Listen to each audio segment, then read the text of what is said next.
Hey, this is Gordon from UpFront Guitars, and while this video today is about the new G&L Doheny, we thought we'd start with the inspiration for it, which of course is the Fender Jazzmaster. So we were lucky enough to get our hands on a Jazzmaster, and just quickly, the Jazzmaster came out around 1959. It was actually supposed to be the deluxe kind of replacement for the Stratocaster, and of course that didn't work out quite the way as they intended.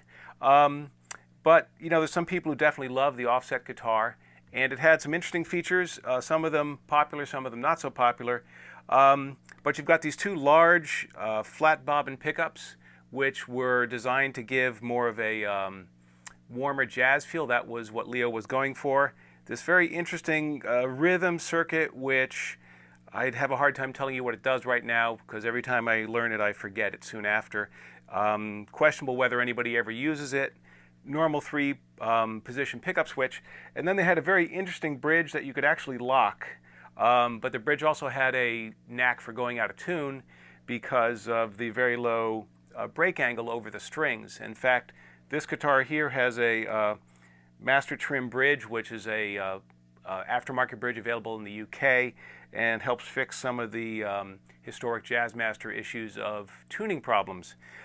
Pickup wise, the pickup sort of met their goal. The neck pickup has a nice tone, is kind of a slightly warmer Strat sound.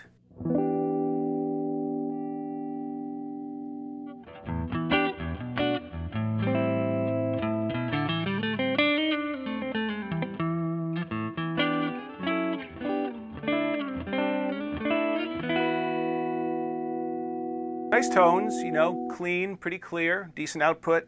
The bridge pickup kind of was sort of twangy, a little plunky.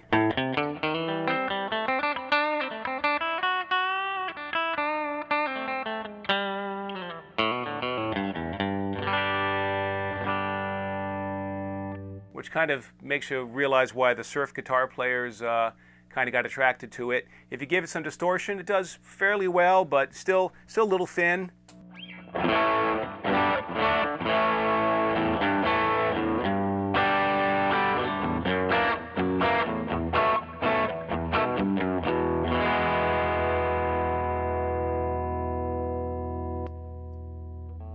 But it works, and but there's a lot of replacement pickups for Jazzmasters. It's one of the things that when people get this guitar, quite often that's the thing they want to fix.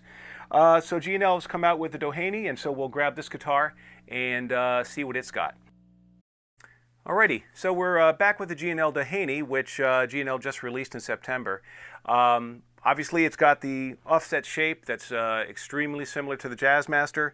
The big differences are, of course, G&L uses their dual fulcrum bridge here. It's just not economically feasible to go do a completely different bridge system for what's probably a fairly low production guitar. But it also works very well. It's very solid, so why mess with a good thing? Same thing with G&L's passive treble and bass controls. You can roll off the bass with this knob or the treble with this knob. Comes in very handy because these pickups have a very wide frequency response.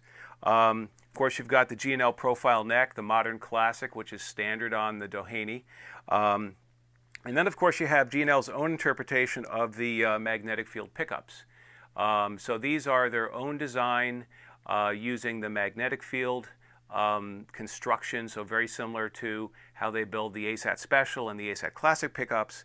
So a lot more output. You'll also hear a wider frequency response, more richness, more mid-range. Now, for this particular demo, we didn't change anything on the guitar or the amplifier. We're leaving everything pretty much as it is so you can hear the differences as best as possible between the two guitars.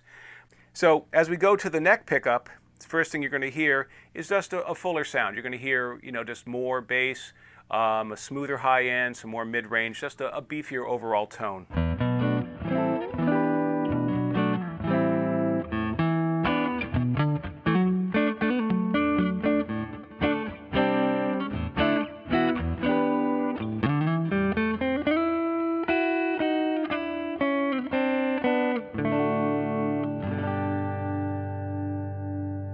And same thing on the bridge. It's still a pretty bright guitar. but the bridge definitely has more beef to it, a little bit more oomph. It's not going to sound as twangy and plunky as the Jazzmaster.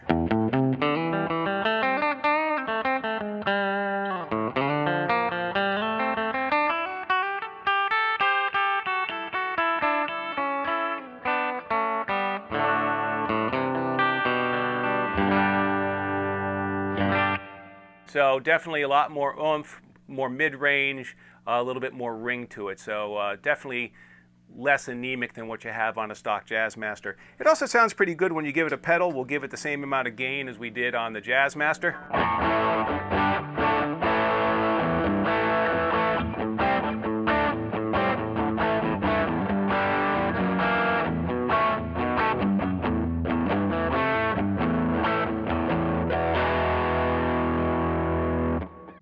So definitely bridge pickup has more rock sensibilities. Certainly it's still bright, it can be twangy, but with the treble and bass controls you can also roll it off, give it a little bit less top end or even a little bit less bass if you want to actually clean up your distortion pedal.